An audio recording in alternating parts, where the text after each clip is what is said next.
செல்வி எங்களுடன் சேவை ஊழியர் சுசதகி செல்வி ராமச்சந்திரன் அவர்கள் லண்டன் யூகேலிருந்து இணைந்திருக்கிறார்கள்.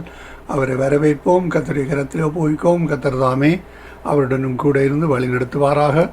அவளிலும் பெண்களுக்கான வாலிபர்களுக்கான ஆலோசனை நேரத்தில் இணைந்திருக்க ஊழியரை வாழ்த்தி வரவேற்போம். அவருக்கும் மாலை வணக்கங்களை கூறுவோம்.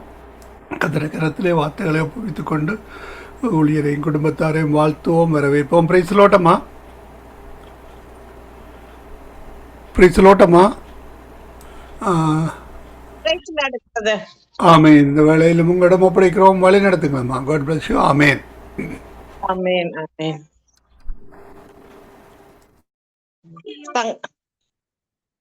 ஜோய் டிவி ஆஃப் பண்ணு. சங்கமம் என்ற இந்த வானொலி ஸ்தாபனத்தின் மூலம் நம்முடைய கர்த்தராகிய இயேசு கிறிஸ்துவினுடைய பரிசுத்த வேதாகமத்திலிருந்து ஜீவனுள்ள வார்த்தைகளை பகிர்ந்து கொள்ளும்படியாய் அடிமைக்கு கர்த்தர் தருகின்ற தருணங்களுக்காக கர்த்தரை நான் நன்றியோடு நான் ஸ்தோத்தரிக்கின்றேன். எனக்கு இந்த வாய்ப்பை உருவாக்கி தருகின்ற வானொலியையும் நடத்துகிற சகோதரரையும் கர்த்தர் ஆசீர்வதித்து வழி நடத்துவாராக. இந்த நாளிலும் நான் கர்த்தருடைய உயிர்த்தெழுந்த பிறகு கர்த்தர் யார் யாருக்கு காட்சி கொடுத்தார் என்று நாம் ஆராய்ந்து பார்க்கும் பொழுது 2 காரியங்களை நான் உங்கள் முன் வைக்க விரும்புகிறேன். கர்த்தருடைய கிருபையினால் நாம் இந்த உயிர்த்தெழுதலின் சம்பவங்களை நாம் விசுவாசிக்க கூடிய அளவிற்கு கர்த்தர் நமக்கு இந்த விசுவாசத்தை அவர் கொடுத்திருக்கிறதற்காக நான் கர்த்தருக்கு நன்றி செலுத்துகிறேன். அநேக விஞ்ஞானம் உயர்ந்த இந்த நாட்களிலே, லஞ்சங்கள் சூழ்ந்திருக்கும் இந்த நாட்களிலே, அந்த நாட்களிலேயே கர்த்தருடைய உயிர்த்தெழுதல் இல்லை என்று சொல்லும்படியாக அங்கு காவலாளிகளுக்கு லஞ்சம் கொடுக்கப்பட்டது என்று நாம் வசனத்திலே வாசிக்கின்றோம். அப்படியாக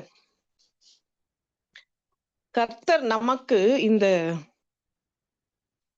உயிர்த்தெழுதல் உண்மையாகவே கர்த்தர் உயிர்த்தெழுந்தார் என்கிறத ஒரு விசுவாசம் நமக்கு கொடுக்கப்பட்டிருக்கிறது. இது ஒரு கிருபையாய் நாம் பார்க்க வேண்டும். ஏனென்றால் கர்த்தர்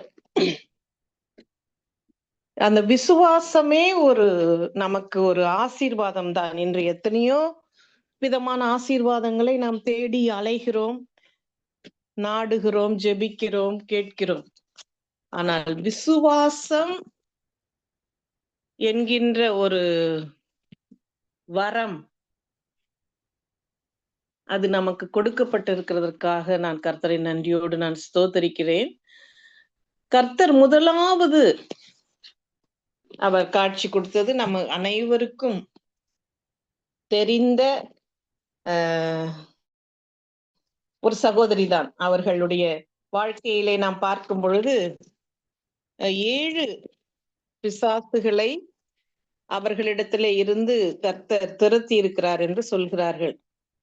7 பிசாசு பிடித்திருந்தது ஒரு பெரிய விஷயம் இல்லையா? ஆனால் அது நீக்கப்பட்ட பிறகு அந்த சகோதரி எவ்வளவு தேவனை அன்பு செலுத்தினார்கள் என்பதுதான் நாம் இந்த நாளிலே பார்க்க போகிறோம். பாருங்கள், நாம் கூட எத்தனையோ நன்மைகளை தேவனிடத்திலே பெற்றிருந்தும் அவரை நேசிக்க நமக்கு மனதில்லாமல் போகிறது. அவரை விடாப்பிடியாக தேடின ஒரு பெண்தான் ஆண்டவர் அவர்களுக்கு முதலாவது தரிசனம் கொடுக்கின்றார். எவ்வளவோ பெரிய வேலையை முடித்தார் ஆண்டவர். இந்த ஆதியாகமத்திலிருந்து இந்த மனுஷனை உண்டாக்கின நாளிலிருந்து நாம் பார்க்கும் பொழுது ஆண்டவர் இந்த பூமிக்கு வந்து அவர் மரித்து உயிர்த்தெழ வேண்டும் என்கிறது ஒரு உண்மை. அதாவது இப்படிப்பட்ட காரியம் நடைபெற வேண்டும் என்கிறது தீர்மானிக்கப்பட்ட ஒன்று. அப்படிப்பட்ட அவ்வளவு பெரிய மேலான வேலையை செய்த தேவன் ஒரு சிறு பெண்ணுடைய, ஒரு தனி மனிதனுடைய வாஞ்சையை கண்ணீரை துடைக்க அவர் வல்லமையுடையவராய் காணப்படுகிறார். நாம் இந்த நாளிலே எத்தனையோ விதமான கண்ணீரினால், கவலைகளினால், ஏக்கங்களினால், எண்ணங்களினால், கேள்விக்குறிகளினால் நாம் நிறைந்து காணப்படலாம். ஆனால் எல்லாவற்றிற்கும் தேவனே பதிலாக இருக்கிறார். அது மாத்திரமல்ல, அந்த கண்ணீருக்கு அவர் பதிலளிக்கிற ஒரு தெய்வமாய் அவர் இருக்கிறார் என்பதை இந்த யோவான் 20ஆம் அதிகாரத்திலிருந்து நாம் அறிந்து கொள்ள முடியும். முதலாவது யோவான் 20ஆம் அதிகாரத்திலே உள்ள ஒரு சில முதல் 2 வசனங்களை வாசிக்கிறேன்.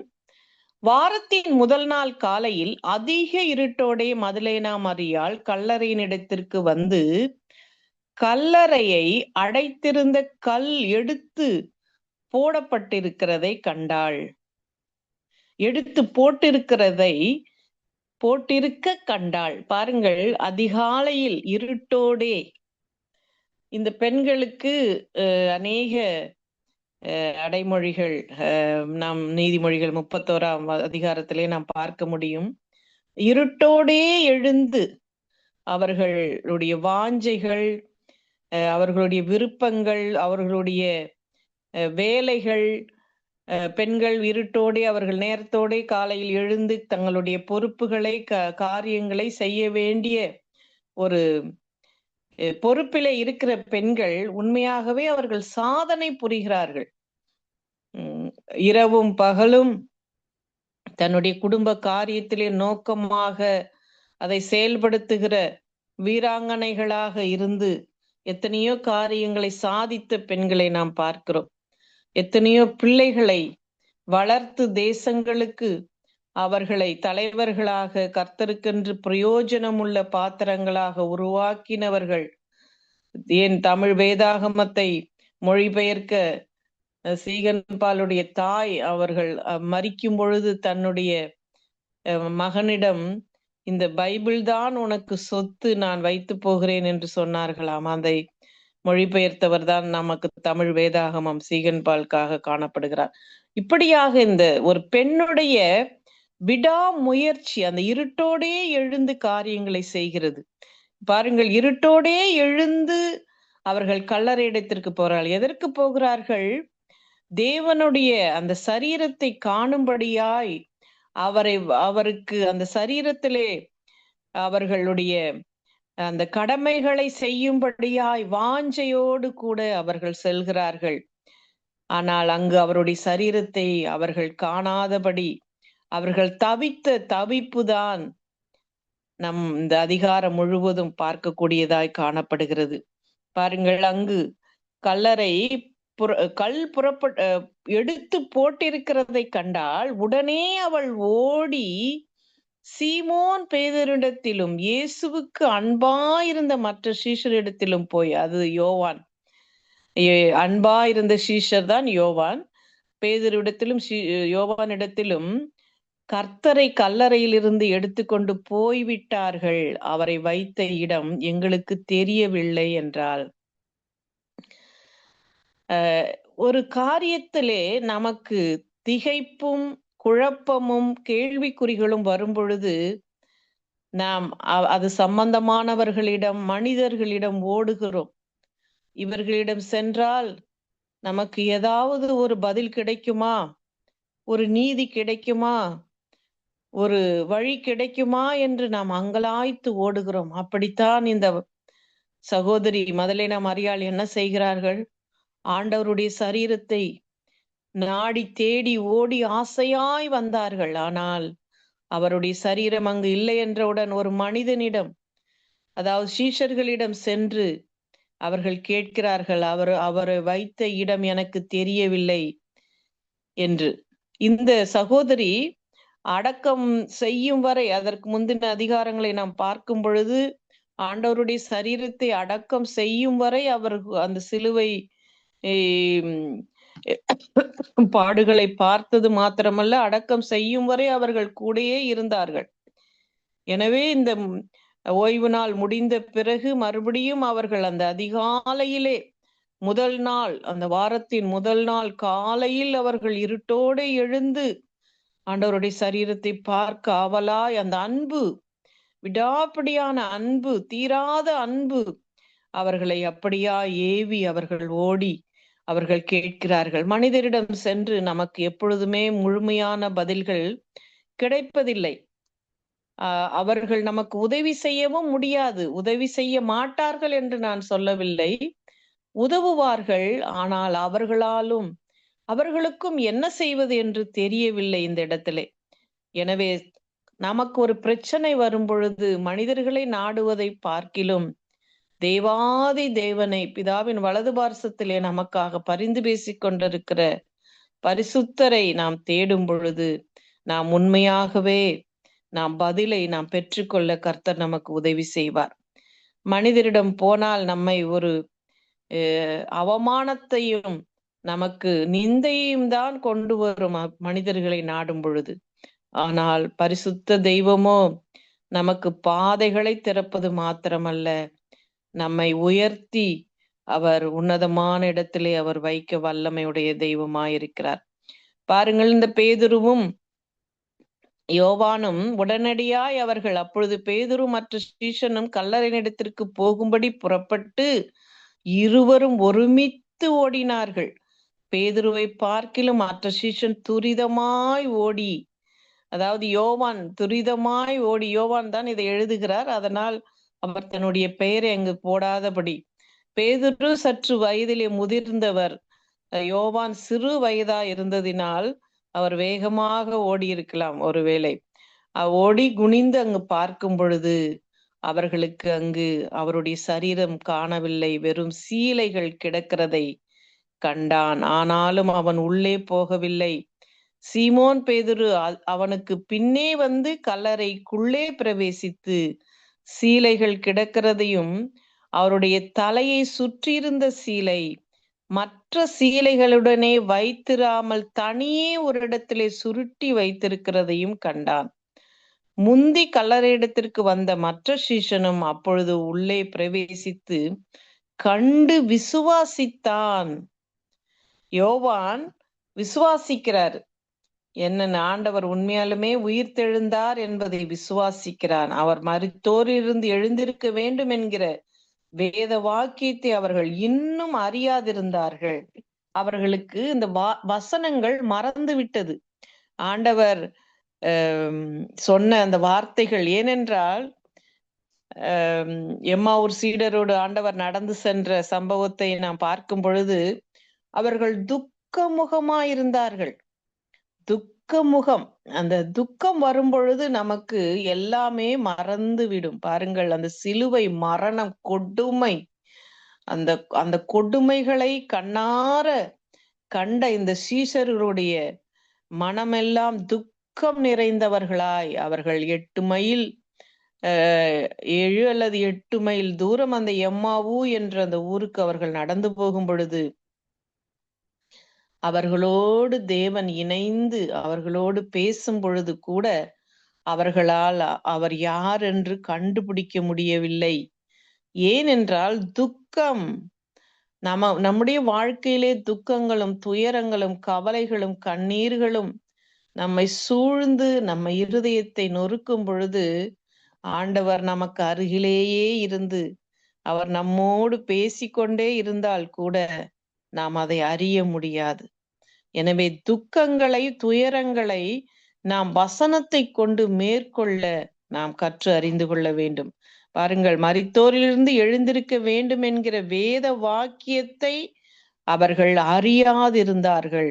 நாம் வேத வாக்கியத்தை அறியாமல் இருக்கும் பொழுது நமக்கு வெளிப்பாடுகள் குறைவாகத்தான் காணப்படும்.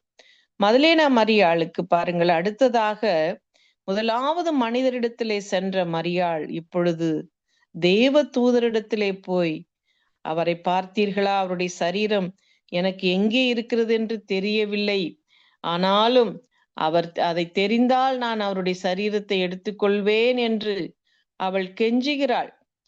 எப்படியாய் கேட்கிறாள் பாருங்கள். பின்பு அந்த சீஷர்கள் தங்களுடைய இடத்திற்கு திரும்பி போனார்கள்.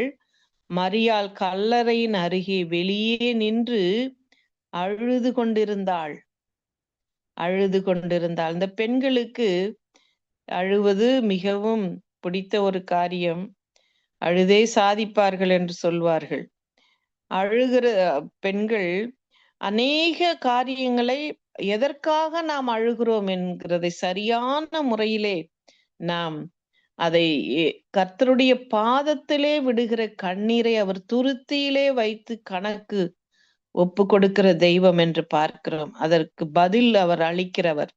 நாம் மனிதரிடத்திலே சென்று அழுதால் நம்மை தூசித்துதான் அவர்கள், அதை அலட்சியமாகத்தான் அவர்கள் பார்ப்பார்கள். ஆனால் ஆண்டவரிடத்திலே நாம் அழும் பொழுது அவர் கல்லறையின் கல்லை புரட்ட தூதர்களை அனுப்புவது மாத்திரமல்ல, நமக்கு அவர் உடனடியாய் பதில்களையும் பரலோகத்திலிருந்து நமக்கு பதிலளிக்க ஒரு வல்லமையுடைய தெய்வம்தான் நம்முடைய ஆண்டவராகிய இயேசு கிறிஸ்து. பாருங்கள், மரியாள் என்ன செய்கிறாள்? அந்த கல்லறையின் அருகே உட்கார்ந்து அவள் அழுகிறாள். ஏன்? அவருடைய அன்பு தான் தேடி வந்த அவருடைய சரீரத்தை நான் காண முடியவில்லையே, பரிமள தைலங்களை போட முடியவில்லையே என்ற அங்கலாய்ப்போடு கூட அவள் இருக்கும் பொழுது தேவ தூதர்கள் அங்கு தோன்றி, 2 தூதர்கள் தலைமாட்டிலும் ஒருவன் கால் மாட்டிலும் ஒருவனுமாக உட்கார்ந்திருக்கிறதை கண்டாள். தேவ தூதரை காண்கின்ற ஒரு கிருபை எல்லாருக்கும் கிடைக்கவில்லை. சீஷர்கள் பார்க்கவில்லை தேவ தூதர்களை. அவர்கள் திரும்பி போனார்கள். ஆனால் அவர்கள் கண்களுக்கு மறைவாக இருந்த தேவ தூதர்கள் யார் கண்களுக்கு வெளிப்படுகிறார்கள்? மதலேனா மரியாளுக்கு. ஏனென்றால் அவள் விடாப்பிடியாக ஆண்டவரை அவள் திரும்பி போகவில்லை வீட்டிற்கு. அந்த ஆண்களோடு கூட, அந்த சீஷர்களோடு போயிருக்கலாம். இல்லை, எனக்கு அவர் ஏன் காணவில்லை, நான் அவரை பார்க்க வேண்டும், அவருடைய சரீரத்தை காண வேண்டும் என்கிற வாஞ்சை நம்முடைய வாழ்க்கையிலே, நம்முடைய தேவைகளுக்கு, நம்முடைய விருப்பங்களுக்கு, நம்முடைய வாஞ்சைகளுக்கு நாம் மற்றவர்களை நாடி ஓடாதபடி ஆண்டவரையே நாம் உறுதியாய் பற்றி பிடித்து கேட்கும் பொழுது அவர் தூதர்களை அனுப்பி உதவி செய்கிற தேவன். பிழையாம் இஸ்ரேல் ஜனங்களை சபிப்பதற்காக போகும் பொழுது கழுதைக்கு கண் திறந்து தூதர்களை பார்க்க முடிகிறது. ஆனால் ஒரு தீர்க்கதரிசிக்கு தூதரை பார்க்க கண்கள் திறக்கப்படவில்லை. அநேக வசனங்கள் இருக்கிறது. அப்படியாக கண்கள் திறக்கப்பட்டால்தான் தூதர்கள் நமக்கு தெரிவார்கள். தூதர்களைப் போல நமக்கு உதவி செய்கிற ஊழியர்களும் சகோதர சகோதரிகளும் கூட நம்முடைய வாழ்க்கையிலே நாம் பார்த்திருக்கிறோம் அல்லவா? எத்தனையோ இக்கட்டான சூழ்நிலைகள், யார் நமக்கு இந்த நேரத்திலே உதவி செய்வார்கள் என்று யோசித்து கொண்டிருந்த வேளைகளிலே, அநேக நேரங்களிலே என்னுடைய வாழ்க்கையிலே, இளம் வயதிலே கூட எத்தனையோ, இப்பொழுது எனக்கு அதிகமாய் நான் வேலைகளை அதிகமா எனக்கு செய்ய முடியாது. ஆனால் 20 வருஷங்களுக்கு முன்பதாய் மிகவும் ஆக்டிவாக இருக்க முடியும். அப்பொழுது கூட நான் யோசிப்பேன், யார் நமக்கு இந்த உதவியை செய்வார்கள், எப்படி இந்த உதவி நமக்கு வந்து சேரும் என்று யோசித்த பொழுது, எதிர்பாராத இடங்களிலிருந்து யாராவது ஒரு நபர் மூலம் அந்த உதவியை தேவன் செய்ய வைத்திருக்கிறார். அது தேவ தூதர்களையும் கட்டளையிட கர்த்தர் நமக்கு கிருபை செய்கிறவராயிருக்கிறார். அந்த கண்களை, அவர்களை பார்க்கக்கூடிய ஒரு கண்களை தேவன் தருகிறார். அதை அனுபவிக்கக்கூடிய ஒரு கண்களை தேவன் தருகிறார். அது மாத்திரமல்ல, அவர்களோடு சம்பாஷிக்கக்கூடிய ஒரு வல்லமையை தேவன் தருகிறார். ஸ்திரியை நோக்கி ஏன் அழுகிறாய் என்றார்கள். அதற்கு அவள், என் ஆண்டவரை எடுத்து கொண்டு போய்விட்டார்கள், அவரை வைத்த இடம் எனக்கு தெரியவில்லை என்றாள். ஆண்டவரை மறுபடியும் கேட்கிறாள். முதலாவது மனுஷரிடத்திலே ஓடி போனாள், 2வது தேவ தூதர்களிடத்திலே கேட்கிறாள். ஆனாலும் அவரை இயேசு என்று அடுத்ததாக இயேசுவிடத்திலேயே போய் கேட்கிறார். தேவ தூதர்கள் இடத்திலே கேட்டுவிட்டு அடுத்ததாக இயேசுவை நோக்கி அவள் கேட்கிற வசனம், 15வது வசனம். இயேசு அவளை பார்த்து, ஸ்திரியே ஏன் அழுகிறாய், யாரை தேடுகிறாய் என்றார். ஆண்டவருக்கு தெரியாதா? நம்முடைய ஆண்டவர் சர்வ வல்லவர், நினைவுகளை அறிகிறவர். நம்முடைய வாழ்க்கையின் பிறப்பு இறப்பு எல்லாவற்றையும் அறிந்த தெய்வம் யாரை தேடுகிறாய் என்று கேட்கிறார். ஆண்டவர் நம்முடைய உள்ளத்திலே கூட நாம் என்னத்தை தேடுகிறோம், நம்முடைய வாஞ்சைகள் என்ன, நம்முடைய விருப்பங்கள் என்ன, நம்முடைய எண்ணங்கள் என்ன, எதிர்பார்ப்புகள் அனைத்தையும் தெரிந்த ஒரு வல்லமையுடைய ஆண்டவர். அவர்தான் நம்மை பார்த்து கூட கேட்கிறார், உனக்கு என்ன வேண்டும் என்று. நாம் அவரிடத்திலே கேட்கும் பொழுது அனைத்தையும் அவர் நமக்கு கொடுக்க அவர் வல்லமையுடைய தெய்வமாயிருக்கிறார். நீர் அவர் வைத்த இடத்தை எனக்கு சொல்லும். தேவனிடத்திலே போய் அவரிடத்திலேயே அவருடைய சரீரத்தை குறித்து கேட்ட ஒரு பெண். பாருங்கள், தேவ தூதரை பார்த்த அந்த பெண்ணுக்கு கண்களுக்கு தேவனை பார்க்க முடியாதபடி அங்கு தடையாயிருந்தது அவளுடைய கண்ணீர். நாம் கண்ணீர் விடுவது அநேக நேரங்களிலே கர்த்தரை அறிந்து கொள்ள முடியாதபடி தடையாக கூட அது இருந்துவிடும். ஆனால் தேவன் அந்த கண்ணீரையும் துடைக்க வல்லமையுடையவர். அவர் வந்து ஏன் அழுகிறாய் என்றுதான் முதலாவது அந்த மகளோடு பேசுகிறாள். நாம் கூட அழும் பொழுது யாரும் நம்மை பார்க்கவில்லையே ஏன் என்று நாம் அங்கலாய்க்கலாம். ஆனால் தேவன் நம்முடைய கண்ணீரை துருத்திலே வைத்து அதற்கு பதில் அளிக்கிற ஒரு தெய்வமாயிருக்கிறார். ஆமேன். கர்த்தர் என்ன செய்கிறார் என்றால், அவளுடைய பெயரை சொல்லி கூப்பிடும் பொழுது அவள் உள்ளம் மகிழ்ந்து களி கூறுகிறது. களி கூர்ந்தது மாத்திரமல்ல, அவர் தேவன் என்பதை அறிந்து ரபூனி என்றால் ஆசிரியர் தன்னுடைய தனக்கு தான் யாரை தேடி வந்தேனோ என்று அவர் போதகரே என்று அர்த்தமாம். ரபூனி என்று கூப்பிட்ட மாத்திரத்திலே அவள் அறிந்து கொண்டார். தேவனுடைய சத்தத்தை சரியாய் நாம் அறிந்து கொள்ளுகிற நாட்களிலே நாம் காணப்பட வேண்டும். எக்காலம் தொனித்திடு வேளையில் இயேசு வானத்திலே வரும்பொழுது அவருடைய சத்தத்தை கேட்கிறவர்களாய் நாம் இந்த நாளிலே நம்முடைய இருதயத்தை ஆயத்தமாக வேண்டிய நாட்களுக்குள்ளாய் நாம் ஜீவிக்கிறோம். பாருங்கள், இயேசு அவளை நோக்கி, இந்த வசனம் எனக்கு மிகவும் ஒரு ஆச்சரியமும் அதிசயமுமா இருக்கும். இந்த யோவான் 20:17 பாருங்கள், இயேசு அவளை நோக்கி, என்னை தொடாதே, நான் இன்னும் என் பிதாவினிடத்திற்கு ஏறி போகவில்லை. நீ என் சகோதரிடத்திற்கு போய், நான் என் பிதாவினிடத்திற்கும் உங்கள் பிதாவினிடத்திற்கும் என் தேவனிடத்திற்கும் உங்கள் தேவனிடத்திற்கும் ஏறி போகிறேன் என்று அவர்களுக்கு சொல்லு என்றார். எவ்வளோ பெரிய வேலை! ஆண்டவர் இந்த மனுக்குலத்தையே மீட்டு எடுக்க வந்த தேவாதி தேவன் தம்மை தாமே ஜீவ பலியாய் ஒப்பு கொடுத்து அந்த பிதாவினிடத்திலே சென்று தம்முடைய பரிசுத்த இரத்தத்தை பலிபீடத்திலே வைத்து இந்த பாவிகளுக்கு அந்த பரலோகத்தையும் பூலோகத்தையும் இணைக்க வந்த நம்முடைய தேவாதி தேவன் அவ்வளோ பெரிய வேலை செய்ய வேண்டிய நேரம் அந்த வேலையை ஒதுக்கிவிட்டு அந்த தனி பெண்ணுடைய கண்ணீரை துடைத்தார். ஆமேன். வேதத்திலே அநேக உதாரணங்கள் இருக்கிறது. ஒரு தனி மனிதனுடைய கண்ணீரையும் குரலையும் கூக்குரலையும் கேட்டு பதிலளிக்கிறவர் நம்முடைய தேவன். எனவே நாம் தனிமையா இருந்தாலும் சரி, நாம் கண்ணீர் வடித்தாலும் சரி, அவர் நம்மை தேடி வந்து நமக்கு பதில் கொடுப்பார். ஆமேன். அவர் கண்ணீரை துடைத்தது மாத்திரமல்ல, தன்னுடைய சுவிசேஷத்தையும் தான் உயிர்த்தெழுந்ததையும் இந்த உலகிற்கே சொல்லுவதற்கு ஆண்டவர் மதலேனா மரியாளை சகோதரனிடத்திலே போய் சொல் என்று பயன்படுத்துகிறார். எனவே கர்த்தர் மதலேனா மரியாளை பயன்படுத்தினவர் நம்மையும் இந்த நாட்களிலே பயன்படுத்தி பெரிய கிருபைகளை அவருடைய அறுவடைக்கு, அவர் வருகைக்கு நம்மை நாமே அவருக்கென்று நாம் ஆயத்தப்படுத்த நம்மை கர்த்தர் பயன்படுத்துவாராக. ஆமேன். நான் கண்களை மூடி கர்த்தரை நோக்கி பார்ப்போமா? ஸ்தோத்திரம் தகப்பனே, இந்த வேலைக்காக நாங்கள் நன்றியோடு நாங்கள் உம்மை ஸ்தோத்தரிக்கிறோம், உம்மை துதிக்கிறோம் அப்பா. எங்களை தேடி வந்த தெய்வம் அப்பா, எங்களை ஒரு நாள் கூட அப்பா நீங்க கைவிடாத தேவன் தகப்பனே. எவ்வளோ பெரிய சாதனையை புரிந்த தேவன். அந்த சாதனையை அப்பா நீர் பரலோகத்திற்கு போக வேண்டிய அந்த நேரத்தை கூட நீர் ஒதுக்கி வைத்து விட்டு அந்த பெண்ணுடைய கண்ணீரை துடைத்த தெய்வம்.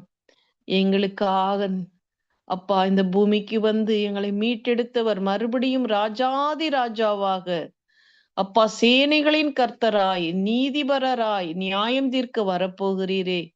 அதற்குள்ளாய் நாங்கள் அப்பா உமக்கென்று ஒரு கூட்டத்தை ஆயத்தப்படுத்த, ஆதாயப்படுத்த, உம்மை பற்றி சொல்ல இந்த வானொலியை நீர் எடுத்து பயன்படுத்துங்க, வழி நடத்துங்க. இதுல இணைந்து அப்பா ஊழியம் செய்கிற ஒவ்வொரு பிள்ளைகளையும், நடத்துகிற சகோதரரையும், மனைவி பிள்ளைகள் ஒவ்வொருவரையும், பேர பிள்ளைகளையும் நீர் ஆசீர்வதித்து வழி நடத்தும்படியாய் அடிமையின் தாழ்த்தி ஒப்பு கொடுத்து எங்களுக்காக மரித்து உயிர்த்து சதாகாலமும் ஜீவிக்கின்ற இயேசுவின் நாமத்தினால் ஜெபிக்கிறேன் நல்ல பிதாவே. ஆமேன், ஆமேன். ஆமீன் ஆமீன். பெண்களுக்கான வாலிபர்களுக்கான ஆலோசனை நேரத்திலே மரியாளுடைய காரியங்களை எடுத்து வந்து விதைத்திருக்கிறீர்கள். கர்த்தர் தாமே உங்களுடன் கூட இந்த ஆசீர்வாதத்தை வழிநடத்துவாராக. கர்த்தருடைய கரத்திலே உங்களையும் உங்கள் குடும்பத்தாரையும் ஒப்புவிக்கிறோம்.